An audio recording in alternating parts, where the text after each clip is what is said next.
It is the Beaver Banter podcast. CJ Baumgartner joined by Ian Rivers. Ian, always a great day to be a Beaver, especially when the football team can rattle off a win and get another win in the Beaver Battle. And of course, women's soccer also competed against MacNaughton State.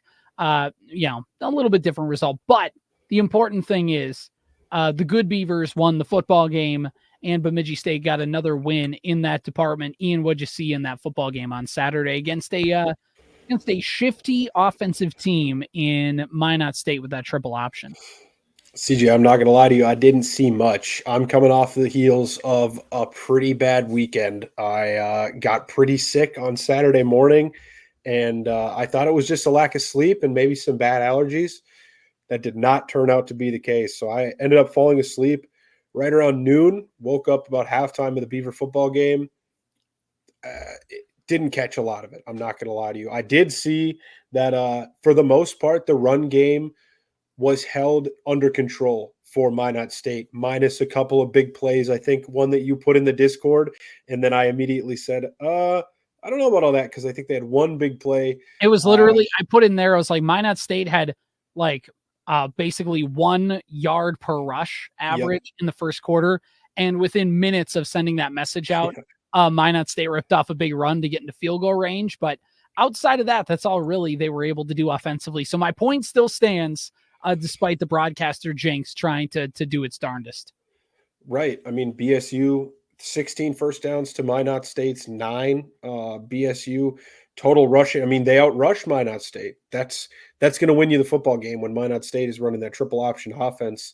Minot passed the ball a lot in this game, at least compared to their season average. I'm sure they got 12 passes off in this one. But BSU only threw the ball for 66 yards. Sam Agath looks like 12 of 17 for 66 yards. What was the strategy there? Were they just trying to milk this clock the whole game? And I'm sure it went by absolutely fast. I'd have to look at for a stat about total game time, but with two teams that love to run the ball as much as this, I imagine it was like a 2-hour game. It was a quick moving game. Yeah, for sure. And I think there was just a concerted effort with Bemidji State, with the team that runs the triple option. You're going to have to play to their level isn't exactly what maybe the right way to word this is, but you don't want a big play offense. You don't need to get 60-yard plays after 60-yard plays and get into the end zone and really try to play that kind of game, because all you're doing is letting a triple option team run around on the opposing side. So, we've talked about before time of possession versus plays run. And, sometimes time of possession gets made a little bit, you make too much out of it. And we talked about this a lot last year for Bemidji State. But in this game, Bemidji State dominated time of possession, and they felt like they had to, I think, because you have a team that's running the triple option. You have a team that if you let, if Bemidji State, I'm not saying that they could just rattle this off at whim, but if Bemidji State wanted to go over the top and make the big plays and have quick touchdown drives, that just means that there's more time that gangrene defense has to sit on the field and chase the triple option team all over, east and west, north and south, all over the football field. And I think the least amount of time you could do that, the better. And especially with the big play capability of MacNaughton State on the rushing game, you just give them less attempts to do that. And like you said, they passed more than MacNaughton State wants to because they were behind. And we talked about it. If Bemidji State gets up early and forces MacNaughton State to not play that football game they want to play, Bemidji State was able to get up early, hang on to the football. It wasn't the cleanest game in the world. Bemidji State, once again, I think this has just been a recurring theme with this team. Just penalties. It feels like they've just been a bit, for lack of a better term, sloppy than what we're used to seeing. Third downs weren't as impressive as they normally are. They were 4 of 13. Now they made that up by going 3 of 4 on fourth down. But, there were it was a good game. Bemidji State took care of business. They played kind of a grimier style of game. And I mean that in an endearing way, because it's like, they were like, we're going to just get down and dirty in this game and do what we have to do to win. And they did. And you don't get extra flair. I know people talk about rankings and jockeying for position and whatnot, but the important thing is you got the win. And they played and did the style of football they needed to do to get the win. They dominated on time of possession. They got the yardage they need to. You outrushed a triple option team in rushing, and you held them to under 150 total yards in the game. And that's the thing with the triple option. Bemidji State has a good enough defense that's able to corral them and keep them at bay. They got a touchdown. They got, and I believe missed the PAT, and they got a field goal. And Bemidji State didn't have the best day on offense. Again, McGath didn't quite have the day he normally wanted to in the air, but on the ground, I mean, he was the leading rusher. He had 80 yards and 2 touchdowns. Jared Gronsky had a nice game, averaging almost 5 yards a rush. I mean, when your top 3 rushers, Ian, are going 4.4, 4.7, and then Jaden Washington with 3.7, it's going to be a good day. And they were able to do that. And I think when you look at Bemidji State, again, they had a muff punt that gave Minot State some field position. They had some things here and there. That I think they could have cleaned up. And I think this game looks a little bit more of a blowout. So again, good with the bad. Bemidji State played well enough to win. They took care. They did what they needed to do. And then you can look at the second level and go, okay, for what this team wants to be, they were, the bar for this team is getting back to the playoffs, and you're going to need to clean up third downs. You're going to need to clean up some of the penalties. And again, just some, giving up a big play on defense is going to happen. That's just a part of college sports, but it's the muff punt. It's some of these other things that if you can clean that up, you'll be where you want to be.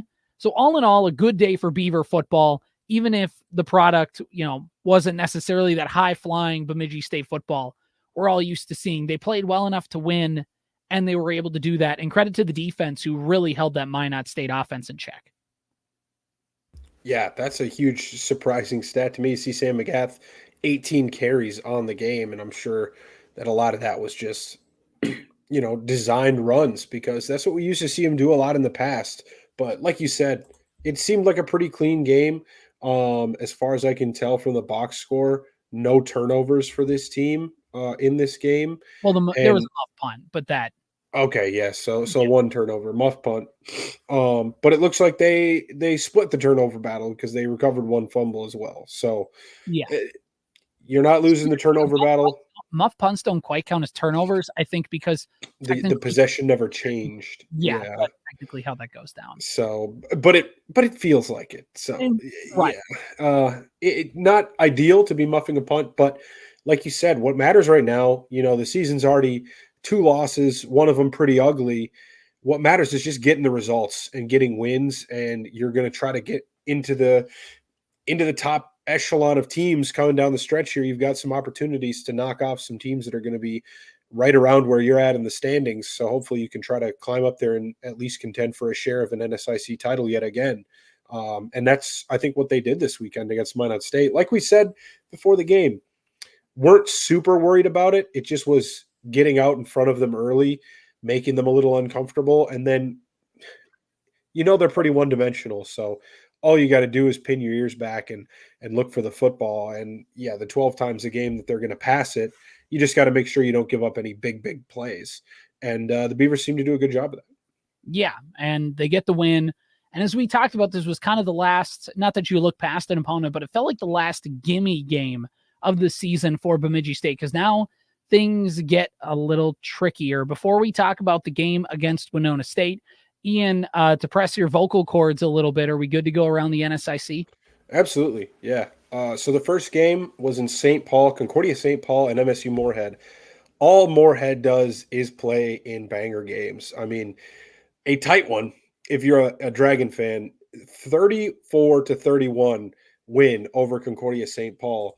It looks like CSP kicked a field goal with 1:51 left to go up by 3 over Moorhead, and Moorhead drove down the field. And Jack Strand to Brady Perryman with 12 seconds left for Moorhead to take the win. Very dicey one there for the Dragons, but they pulled it off in the end. Augustana in Sioux Falls, 31-0 over Winona State, who Bemidji State will be playing here this weekend. Bemidji State obviously 21-9 over the Minot State Beavers. Sioux Falls gets a close win also in Sioux Falls, South Dakota, over Minnesota Duluth, who has now lost what? I don't have the standings in front of me, but that's got to be their 4th loss of the season, I think, for the Bulldogs, who were projected to finish first in this conference. Very disappointing for the teams, or for the you hate to see it. Yeah, because yeah, and they didn't even have to play the Beavers, so they I got know. lucky. Otherwise, they might end up finishing under 500.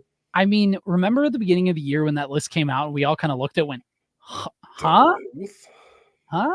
Yeah, That was very surprising, even to just local podcast you know, dudes like we are. We don't have any big knowledge on everything around the conference, but also even we looked at that and we're like, are you sure that's the team you're going with? Anyway, yeah, enjoying UMD's downfall is definitely something we enjoy doing on this podcast. right, right. In Bismarck, UMary gets shut out by Wayne State College, 30-0, and Northern State gets another impressive victory, 41-7 over the SMSU Mustangs in Aberdeen. So that's your around the NSIC. If you take a look at the standings, Bemidji State sits right now just in 5th place below Sioux Falls, Augustana, Wayne State, and Minnesota State. And yes, Minnesota Duluth, 2-4 in the conference, 3-4 overall. You just hate to see it. You hate to see it. Yep. Did you say Sioux Falls is ahead of Bemidji State in the conference? Yes, they are 5-2 in conference play, 6-2 overall. Bemidji State is 4-2, 5-2 overall. Right. Okay. One less conference game. I see. So that's why, because I was like, you'd think even if records were similar, tiebreaker, and I didn't think Sioux Falls was rattling off that many more. Sioux Falls upset Minnesota State a couple weeks ago when we lost to Northern, right? That was kind of the big news around the conference. So they've got some impressive wins now themselves. Yeah. So it'll be interesting to see how this conference shakes out. Obviously, they haven't put out the initial ranking list yet from the region, so we don't quite know where everybody's looking at for the playoffs. We don't quite know positioning there, but it's coming up soon. And when do they release that list? I think the first one is just a list that kind of comes out to give you the preliminary 10 teams. It doesn't actually have a list of rankings, but It's usually like 3 weeks left in the regular season. We're getting close. So yeah, we're getting close, but not quite there yet. I think 1 or 2 more weeks before the first one comes out. Yeah. So interesting. All right. Looking ahead towards Winona State, Ian, I mean, this is where things start to get tough. Now, not that Winona State has been a juggernaut in the conference, but also they're a team that's made the tournament in the last couple of years. Obviously, they went up to Bemidji State and lost, but this has been a program that has been respectable, and you got to go down to Winona. Not an easy road trip to go down on.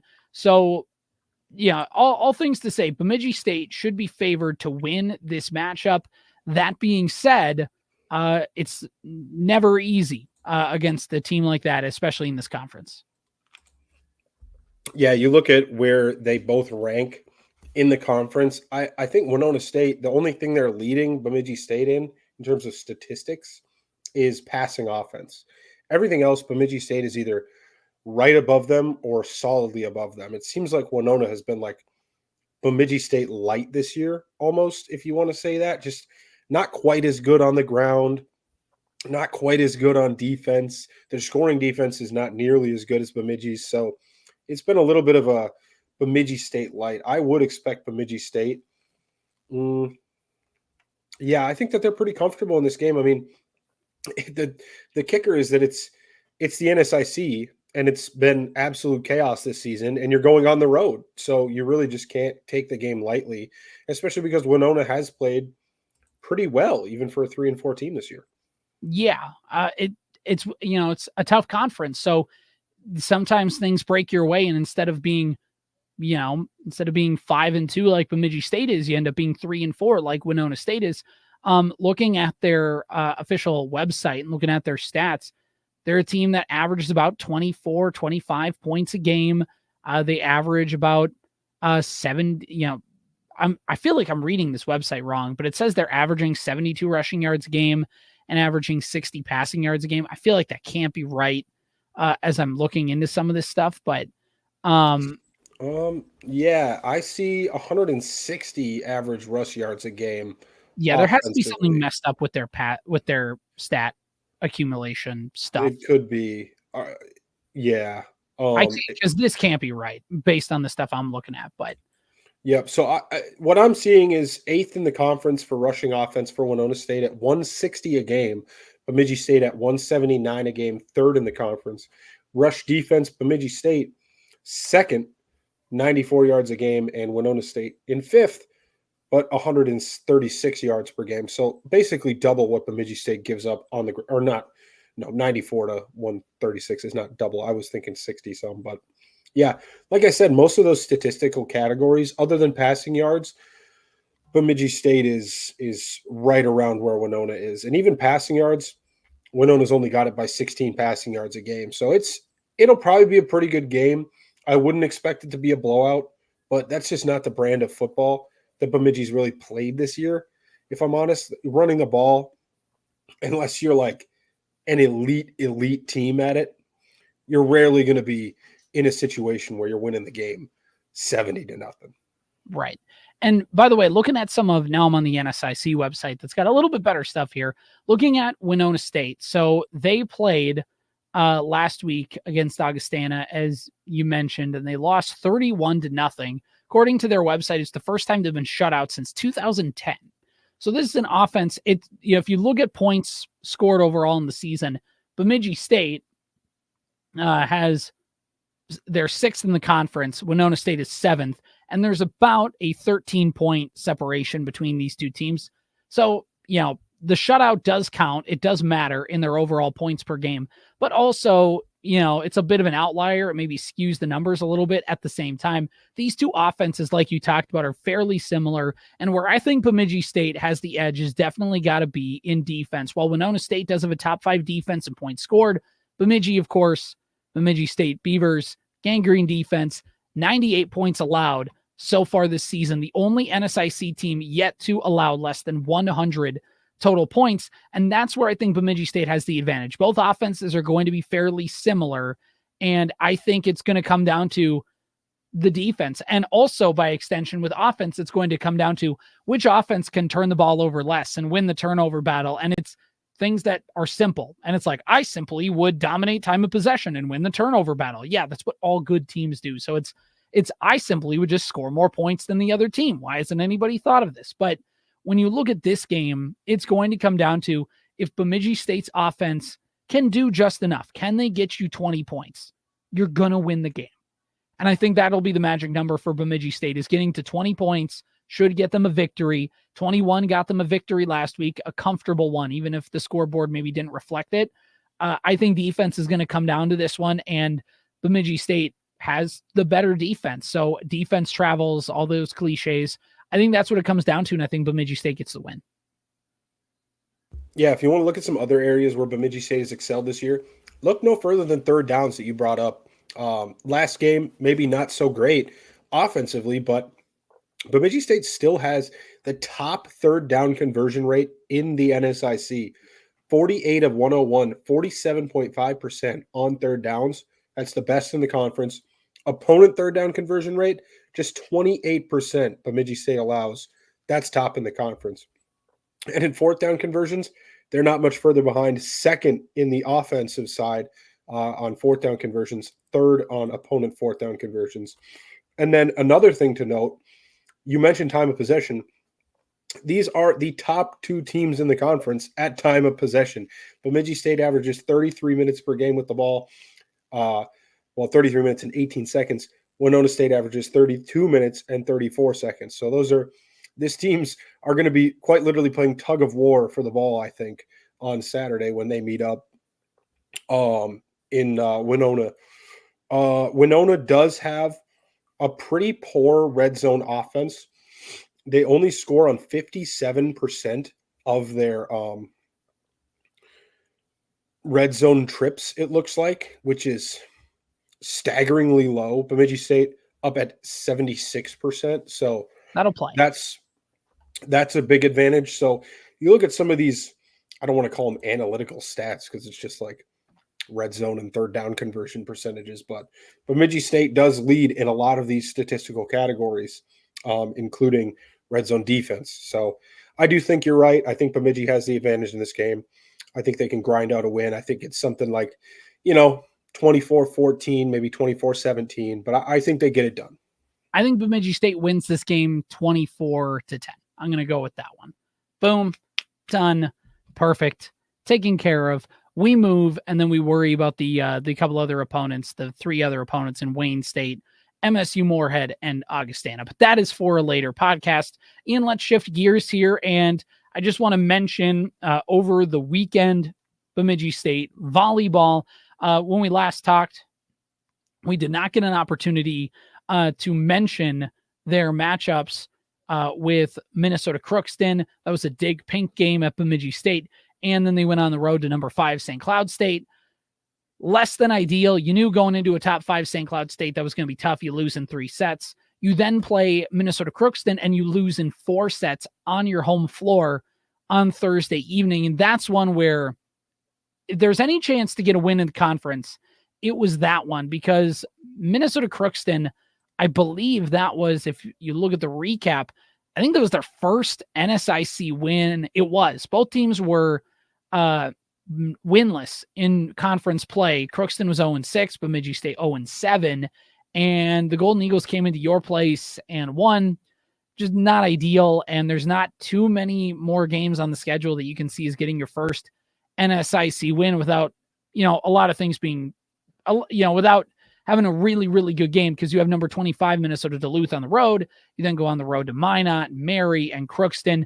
This team doesn't have another home game until November 1st. So just looking at that, Ian, not ideal, and we'll just kind of see what happens. We'll see what happens with them as things roll on. Obviously, this season is tough, so I get if maybe, volleyball just, it's been tough to get in the focus of that and get in that routine.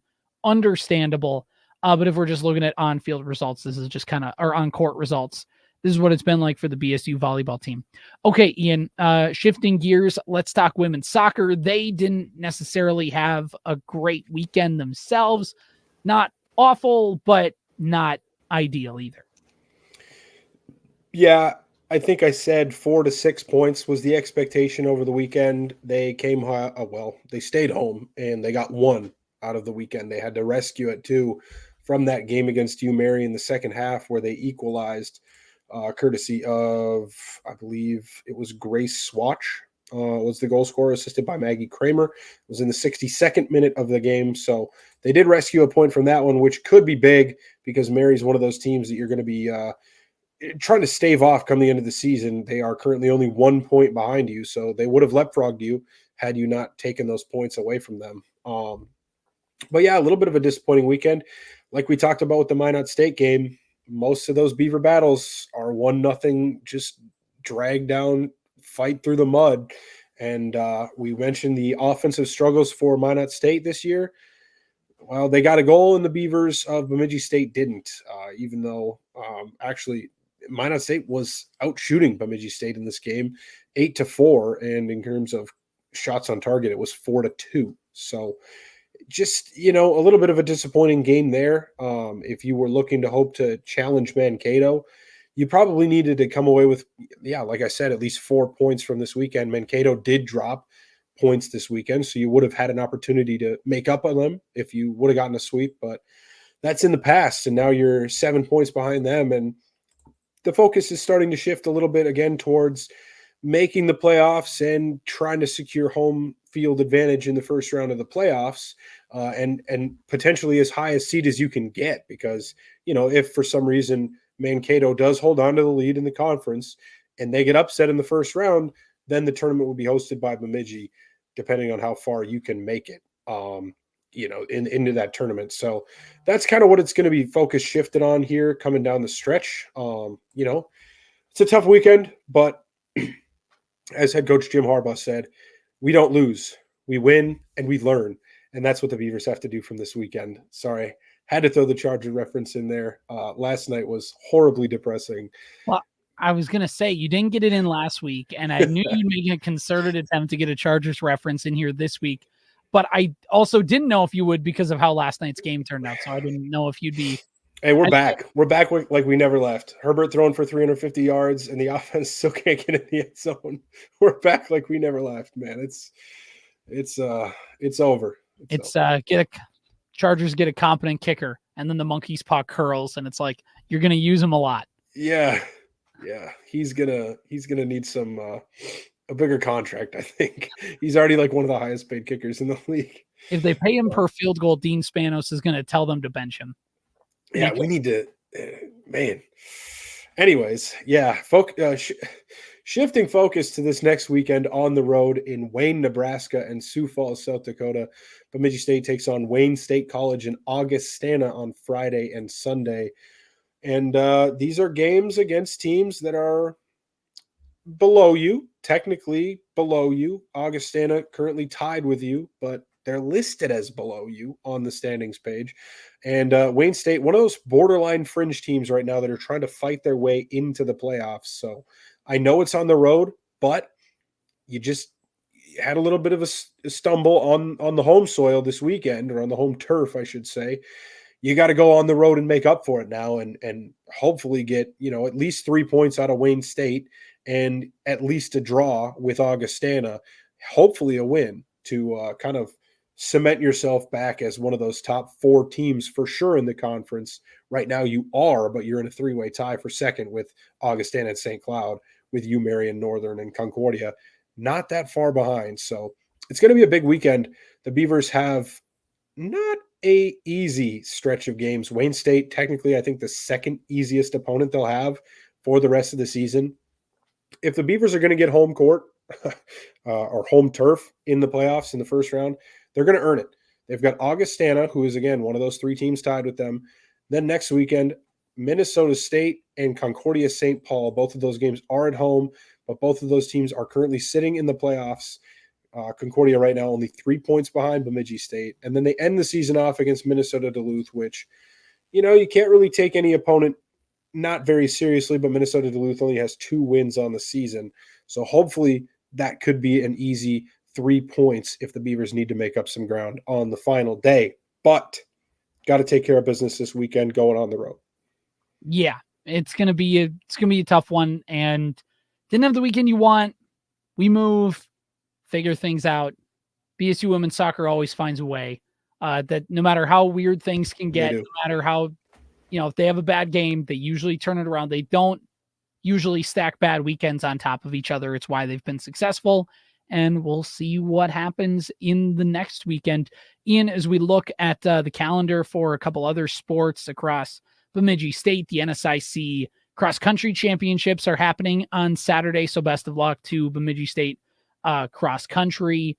And I think basically we've kind of hit all of the proverbial talking points we need to. Should say Bemidji State University senior Aaron Barrett earned the Beavers Northern Sun Intercollegiate Conference preseason player to watch in the preseason player to watch nod. So congratulations to her in getting that. I think basically we've cleared everything out. Are we good to talk a little men's hockey here? Yeah. I mean, basketball, it should be noted that men's basketball played their scrimmage or exhibition, they call them, against the University of Minnesota. The first half went exceedingly well. They were down 41-40 at halftime, and then the Division I team kind of took over in the second half. Division I team did what a Division I team would do. I mean, they get a little bit better recruits, so whatever. But yeah, I think it's very encouraging for Bemidji State to go out there in the first half and play with as well as they did. And encouraging to see that from their guard play, from what I heard just on the Twitter sphere, was phenomenal in that first half. And then, dried up a little bit in the second half as the Gophers maybe made some adjustments. But yeah, I don't have too much to say about it other than, good showing in the first half. Hopefully Boshi was able to take some stuff out of that, and they'll hit the ground running here. I think they're picked 5th in the NSIC preseason polls, so that should be good. They don't start for another 16 days here coming up against Central Missouri, so we'll preview them again in another couple weeks here, I'm sure. I just wanted to touch on that scrimmage. We're about to enter into that point, Ian, where we have literally almost every sport. We have all fall and winter sports happening, and the spring sports just kind of like, hey, we're over here. Hey guys. We're waiting for our time when the snow melts. See you in June. But they kind of hang out and do their own thing. But we're entering in a busy time of the podcast. A lot of stuff going on at Bemidji State University, which means, Ian, they should probably join the Discord, correct? Yeah, absolutely. This is the best time of year to be in it. We've gotten some new chatters in the hockey arena that we've seen here and there, so it's good. You join up, you got to be active, you got to talk. That's what you're all in here for. There's no law against not talking. You can just observe if you want, but get in there because that's where you get all the news. Lucas just posted something today about a little bit of a recruiting insight that maybe men's hockey you should keep an eye on, but it's nothing solid yet. It's just Lucas playing detective, I think, in the Discord. So It's fun to it's be all part of. fun. It's all fun. Yeah. So join the Discord. It's on all the social medias. Follow us on Twitter. Do all that while we're at it. So, yeah. A lot of good stuff. Follow us on all of our socials, YouTube, Facebook, X, all the good spots, Apple Podcasts, Spotify, wherever you get your podcasts, but specifically on those social media sites, you can find information on how to join the Discord. All right. We got men's hockey, we got women's hockey to talk about. Let's do men's first. They did not play over the weekend. They got a chance to rest up, got a chance to figure things out after two lackluster finishes, let's say, against St. Cloud State. They now get into CCHA play. Ian, this is what it's all about. And they have, I don't want to say the easiest path forward, but they certainly aren't playing Mankato or St. Thomas or Michigan Tech to start things off in conference play. They have a matchup with Ferris State. What are we looking for in this one? Well, yeah, they don't start off with those teams, but I think Jared put a tweet out that said after this weekend, the Beavers have 5 straight weekends of playing teams that are either ranked or receiving votes against Mankato, Augustana, Minnesota, St. Thomas, and North Dakota. So tough little stretch coming here, but yeah, Ferris State, they're not the best team in the conference. I think that most people had them picked to finish around the bottom, depending on how you feel about how NMU was going to make their transition this year. But Ferris State just last weekend played St. Lawrence in Canton, New York. First game went well. They got a 1-0 victory. Second game did not go well. They lost 8-0 to, I believe it's the St. Lawrence Saints up there in New York. So, yeah, I don't know what to expect from Ferris State. They haven't fared very well this season. I know they got swept by Western Michigan. The weekend before, I think they tied Miami, Ohio twice in Big Rapids. So they haven't looked poor. Maybe they're better than last year, but it would be hard to be worse. So it's on the road, and it's Ferris State, who's always kind of giving you trouble, especially on the road. So I don't really know what to expect from this weekend. I would hope that we sweep them, and I hope that we do it in regulation both times. But if we come out of this weekend with 5 points, probably even 4 points, I'm not going to be too disappointed. But yeah, I think that that's kind of the bare minimum. If it depends on what happens. I'm not really expecting Kirkland Irie to be back for this game, for this weekend. He might miss some extended time here. Mitch Wolf, I know, got banged up in the St. Cloud series as well. I think he's going to be all right, just from what I've heard. So I don't quote me on any of that. I'm certainly not an inside source, but yeah, I think that this should be a good warm up. Again, you got a week off, get rested, watch some tape, and get your feet wet in CCHA play against Ferris State. It's on the road, so getting that out of the way early, going to Ferris, maybe it's a little bit like we said with Duluth, where we can catch Duluth before they kind of get their feet under them and figure things out because they got a lot of new incoming players. Maybe we can do the same to Ferris State before they get anything figured out here this season. Yeah. Overall, again, it seems easy. Ferris State is a team that's been down the last few years, but as we've talked about before, Ian, Ferris, going there is not always the easiest place to play. And not that it's been a huge house of horrors for Bemidji State, but it's kind of been when they've had to make that long trek out there. We worried about that at all? Yeah, I think that's the main thing that does worry. It's just like, again, it's hard to play any team on the road, and especially when you have such a shaky history in Big Rapids. Their last 4 meetings in Big Rapids, they're 2-2. They go back and you won a game in Big Rapids in 2020, 2021, and then you lost in a shootout and a tie. You split with them a year before that, or 2 years before that. So it's all up in the air, man. It's a kind of a house of horrors a little bit for Bemidji State. We always seem to have one stumble game, but other than, maybe Irie, the team seems to be pretty healthy. Let's hope some of this offensive firepower that we know that we have can show its teeth and pull the Beavers some points this weekend in CCHA play. Here we go. Conference play, MacNaughton Cup to defend. Here we go. Let's do this thing. All right, wrapping up the Beaver Banter podcast today, Ian, let's shift to women's ice hockey. And win number 1 of the Amber Fryklund era was in the books, and some history also being made for Bemidji State this weekend on the ice, not just on the bench. Yeah. I mean, that's win number 1. I'm sorry if I'm blanking on any further history that you might have had a tidbit about that I'm missing, but the shots. Oh yeah, okay. Trying to lead me in there, trying to alley-oop me, and I missed the ball on the dunk attempt. So, yeah. I lowered the rim for you, and then you kind of slipped, and then you're like, "That's not regulation. Don't worry about that." I've had quite a tremendous amount of brain fog over the last 4 days, so it's just not going well for me. I apologize to anybody that's gonna watch this video feed. Is gonna see me hacking out a lung every time. I'm just glad that I've remembered to mute my mic every time that I do it.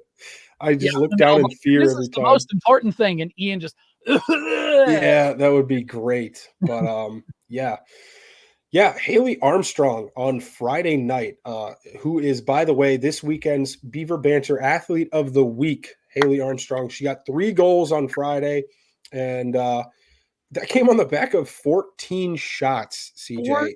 14 shots. And I think it always, for me, as somebody who played a lot of basketball growing up, I would hear these stats in hockey games oh, the Wild are playing and Kevin Fiala has 5 shots on goal tonight. It's cool. Kevin Durant gets that in 3 minutes, it always just surprised me that they were so low. But then I guess, it makes sense when you look at the end of the hockey game and it might be 32 to 36, So 14 shots. I can't say that I've ever seen a number bigger than that. I can't say that I scour every box score looking for the shot attempts of every player, but I mean, if you want to go down the line, at least in this game alone, from Bemidji State, the second highest on the team was 4. So, yeah, that's insane. An insane amount of shots to throw at the net. And she wasn't doing nothing with them because she got 3 goals. So, congrats to Hailey and congrats to the Beavers on that first win. Unfortunately, they couldn't double up. They did get a tie on Saturday night, but hey, that's a win on the weekend series. So we're going to take that. Yeah. And by the way, her 14 shots on goal, program record for Bemidji State women's hockey. So pretty darn good. But yeah, they ended up getting a 3-3 tie, which isn't the end of the world. You avoid a weekend without an L. That's something that's going to be huge. And Lindenwood is a little scheduled. That's definitely one that you schedule in your favors. We talked about with Robert Morris. Both swept by Lindenwood last year. So, I mean. Right. That's true. Much improved. And you get that first win. And sometimes I think getting that first win of the season, you just, you score 6 goals rather.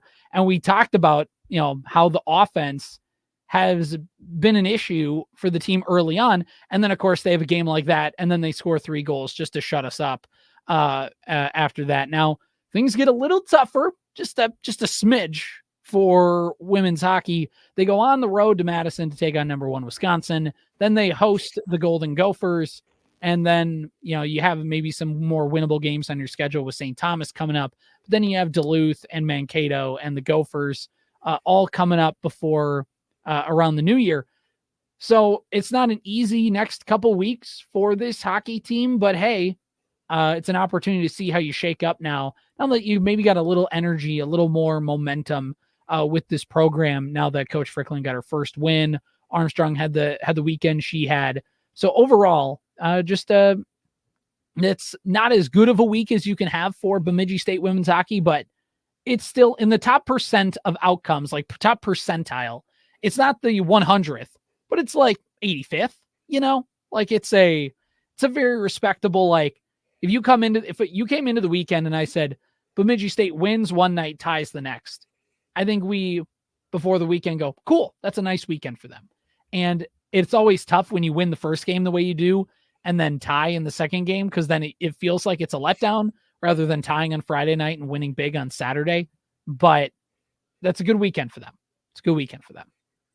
Yeah. It reminds me a little bit of the I'll never forget the series against Merrimack that Bemidji State played. How many goals did they score in that Friday night game? I think it was, I want to say it was like 8-1. Yeah. Like it was a lot of goals. You had the Merrimack account basically just going like giving up. The Twitter account was like done. It was a big win. I remember that. And, I remember going to the next game. Yeah, because one of our roommates was like, who the hell is Merrimack? I'm not going to that game. Like, that sounds stupid. And so we went without him, and then we got to laugh at him because he missed like an 8-1 win or whatever. And so he came with us on Saturday, and we got shut out, lost 3-0. So I was like, all right, what the heck was that? You're not allowed back at the Sanford Center, buddy. Yeah, get the hell out. But yeah, tough weekend in Madison coming up for the women's hockey, but we'll see if we can carry some momentum over. I'm just looking for a little improvement, kind of like we saw against Ohio State, where it was disappointing, but it wasn't as disappointing as last season. So that's, I think, what we're looking for. Get some positives to take away from the weekend. Get some momentum, keep pushing, do the things that you need to do, and things will be all right. So I think we've talked about everything we need to talk about, Ian. We're going to rest your vocal cords up for next week. Roll Beavs, baby. Go check out the Discord. Do everything you need to do. That's going to do it. Another episode of the Beaver Banter Podcast. I'm CJ Baumgartner. That's Ian Rivers.